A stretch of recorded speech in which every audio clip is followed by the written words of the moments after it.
Olá, oitavo ano, sejam bem-vindos a mais uma aula de ciências. Eu sou a professora Taina Paula e hoje nós vamos dar continuidade ao nosso estudo do capítulo 3, que trata sobre reprodução humana. Então, vamos lá. Então, pessoal, na aula passada nós falamos um pouco sobre a adolescência, né? Esse período de intensas mudanças físicas, de mudanças também de amadurecimento emocional, né? Esse período que, segundo a psicologia, está compreendido dos 12 aos 18 anos de idade, né? E que ele tem início com a puberdade. Nós vimos também que a puberdade marca o início da adolescência, a puberdade que compreende essas mudanças físicas, né, no indivíduo e que marcam o início da adolescência. Nós observamos também na aula passada o papel dos hormônios, das gonadotropinas, produzidos pela hipófise, dando início ao amadurecimento sexual do indivíduo, estimulando as gônadas sexuais para que essas possam produzir os hormônios sexuais e desencadear todo esse conjunto de mudanças pelas quais o indivíduo vai passar no período da adolescência, preparando o seu corpo para a reprodução, né? A partir da puberdade, o indivíduo está apto a se reproduzir. Então, vamos falar um pouquinho mais sobre a nossa reprodução. Então, para iniciar, nós vamos conhecer o sistema genital feminino. Então, o sistema genital feminino é formado pela genitália externa e interna. A genitália externa apresenta os lábios maiores e menores da vulva, que se localizam ao redor da vagina. Essa abertura apresenta ao seu redor uma membrana fina, o ímen, que geralmente se rompe na primeira relação sexual. Além disso, há um órgão chamado clitóris, responsável pelo prazer sexual feminino. Então, pessoal, essa corresponde à composição da estrutura externa do sistema genital feminino. Vamos observar agora a estrutura interna. Então, aqui nós temos uma imagem mostrando a estrutura interna, né, a genitália interna do sistema genital feminino, que é formado pela vagina, como vocês podem observar aqui na nossa imagem, é formado pelo útero. Aqui nós podemos observar o colo do útero, o útero e a parede uterina. Nós observamos também as tubas uterinas e os ovários, que são as gônadas sexuais femininas, né? Os ovários que são responsáveis por produzir os hormônios sexuais femininos, também pela produção dos gametas, tá, pessoal? Então, vamos observar o controle hormonal do ciclo menstrual. O ciclo menstrual é regulado pela interação entre os hormônios gonadotrópicos. Então, esses hormônios gonadotrópicos, o LH e o FSH, nós falamos sobre eles na aula passada, né? Esses hormônios são produzidos pela hipófise, pela glândula hipófise, que se localiza no nosso encéfalo. Esses hormônios são responsáveis por estimular as gônadas sexuais para produzir os hormônios sexuais femininos. Esses hormônios sexuais vão atuar em todo o ciclo menstrual da mulher, vão estimular todas as mudanças físicas durante o período da adolescência. Então, olha só.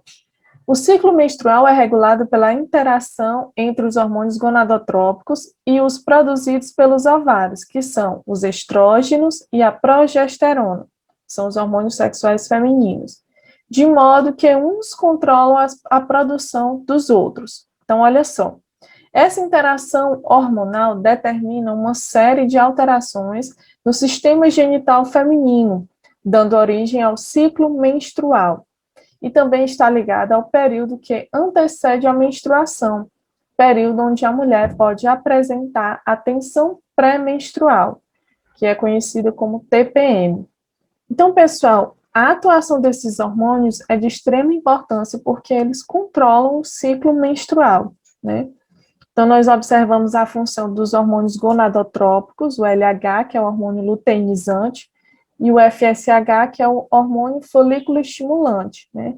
Esses hormônios vão regular a produção de outros hormônios, né, que são os estrógenos e a progesterona. Essa produção desses hormônios que é feita pelos ovários. Então, esses 4 hormônios vão atuar controlando o ciclo menstrual. E nós vamos observar de que forma esses hormônios atuam controlando o ciclo menstrual. Devido a essa quantidade de hormônios, a mulher pode passar por um período que é chamado de tensão pré-menstrual, onde a mulher pode apresentar sintomas físicos, né, como cólicas, pode apresentar também irritação, mudanças bruscas de humor, devido a essas alterações hormonais que acontecem durante o período do ciclo menstrual. Então, a duração do ciclo é, em geral, de 28 dias, mas isso pode variar de cada mulher, né? Mas, em geral, o ciclo menstrual ocorre em 28 dias. O primeiro dia do ciclo menstrual corresponde ao primeiro dia de menstruação. Então, vamos observar o que acontece nesse ciclo menstrual e como os hormônios atuam durante esse período. Então, vamos lá. Então, olha só. Tomando como base um ciclo de 28 dias, as modificações que ocorrem no corpo da mulher ao longo desse período são: primeiro, no primeiro dia, a parede do útero, que é chamada de endométrio, começa a descamar, caso não haja fecundação, dando origem à menstruação que dura de 3 a 5 dias. Então, o primeiro dia do ciclo menstrual é marcado pelo primeiro dia da menstruação. Então, acontece que a parede do endométrio começa a descamar, né? Caso não tenha acontecido fecundação, essa parede do endométrio começa a descamar, originando a menstruação, que vai durar em torno de 3 a 5 dias.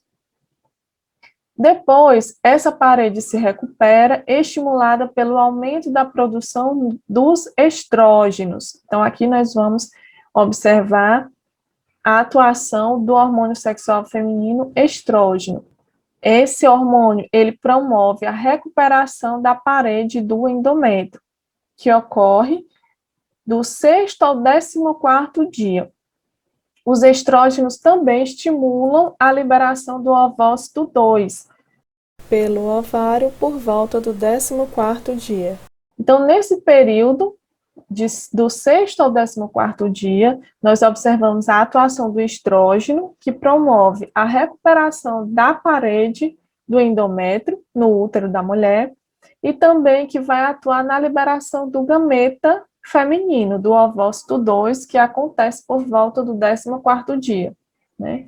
Então, é por isso que, por volta do 14º dia, é o período onde a mulher está mais fértil, é chamado de período fértil, né? Porque é o período da liberação do gameta, onde há uma maior chance desse gameta, desse óvulo ser fecundado. Posteriormente, ocorre a diminuição do hormônio estrógeno e o aumento da progesterona, tá? Que contribui para a manutenção e o crescimento do endométrio.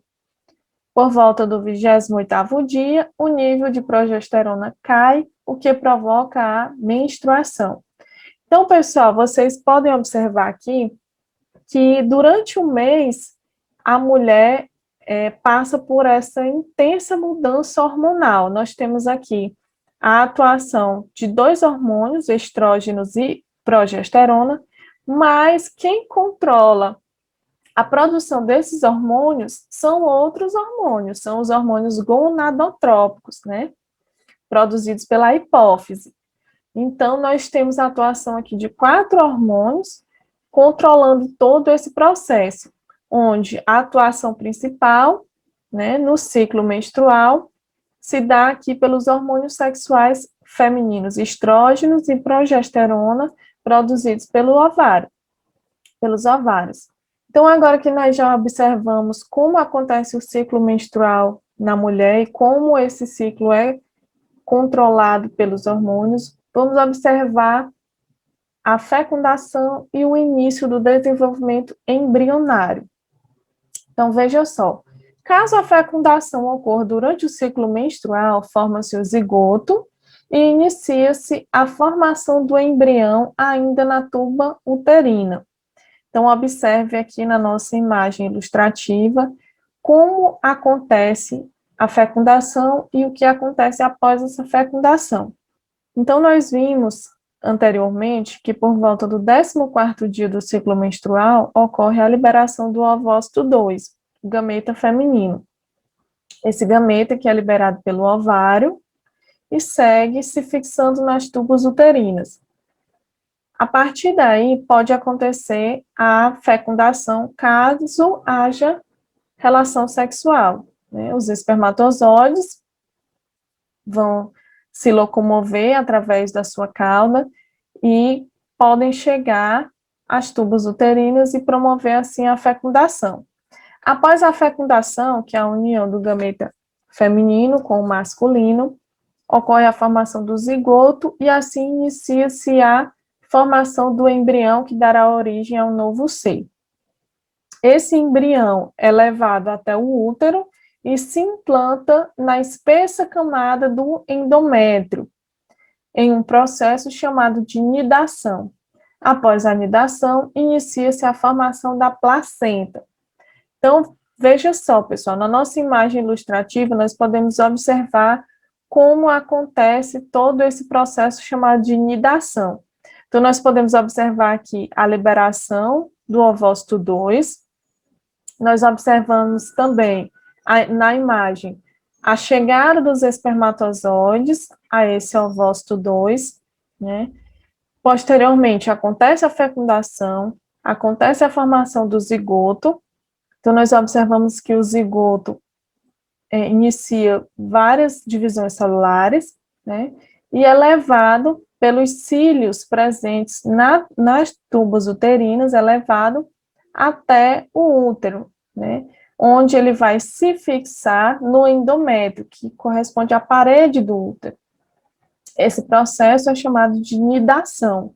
Após a nidação, ocorre a formação da placenta, que vai permitir com que esse embrião receba da mãe todos os nutrientes, mantenha esse embrião protegido e permita com que ele receba tudo que ele precisa para o seu desenvolvimento, todos os nutrientes, e também elimine as suas excretas, né? A partir da placenta, a mãe também recebe as excretas do indivíduo e elimina. Agora nós vamos observar o sistema genital masculino. Esse sistema é formado por órgãos externos e internos. Como órgãos externos, nós vamos observar o pênis e o escroto. Como órgãos internos, nós vamos observar os testículos, nós vamos observar os ductos deferentes, também as glândulas seminais, nós vamos observar a glândula bulbouretral, ainda a vesícula seminal, a próstata e a uretra, tá, pessoal? Então, nós podemos identificar todos os órgãos internos e externos do sistema genital masculino na imagem ilustrativa. Então, os espermatozoides são produzidos em um processo contínuo nos dois testículos, né? Então, nós vimos anteriormente que os testículos correspondem às gônadas masculinas, né? Então, são responsáveis pela produção dos gametas masculinos, que são os espermatozoides, e também pelos hormônios sexuais masculinos, que são os andrógenos, tá? O principal andrógeno, o principal hormônio sexual masculino é a testosterona, que regulam o aparecimento e a manutenção das características sexuais secundárias, né? Então, esses hormônios, principalmente a testosterona, são responsáveis pelo aparecimento das características sexuais no homem, tá? As características sexuais masculinas. A localização do escroto ou bolsa escrotal fora do abdômen é uma característica adaptativa, que permite manter a temperatura ideal para a produção dos espermatozoides. Então, essa característica é uma adaptação devido ao fato de que a produção dos espermatozoides demanda uma temperatura de 2 graus abaixo da nossa temperatura corporal, né? Então, por conta disso, a localização dos testículos na bolsa escrotal faz com que essa estrutura consiga alcançar a temperatura ideal para a produção dos espermatozoides. Essa temperatura que precisa ser 2 graus menor do que a nossa temperatura corporal, do que a temperatura corporal do homem. Na ejaculação, os espermatozoides armazenados no epidídimo são conduzidos pelos ductos deferentes até os ductos ejaculatórios, onde recebem secreções das glândulas seminais e da próstata, originando um esperma, ou também chamados de sêmen. Então, o sêmen, o esperma, ele é composto não apenas pelos espermatozoides, mas também de secreções, né, produzidas pelas glândulas seminais e pela próstata.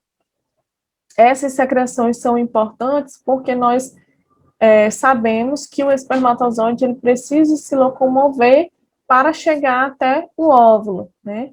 Então, ele precisa do meio líquido para se locomover e chegar até o óvulo. Dessa forma, essas secreções servem como um meio para facilitar, para promover a locomoção dos espermatozoides e assim facilitar a fecundação, a reprodução na espécie humana.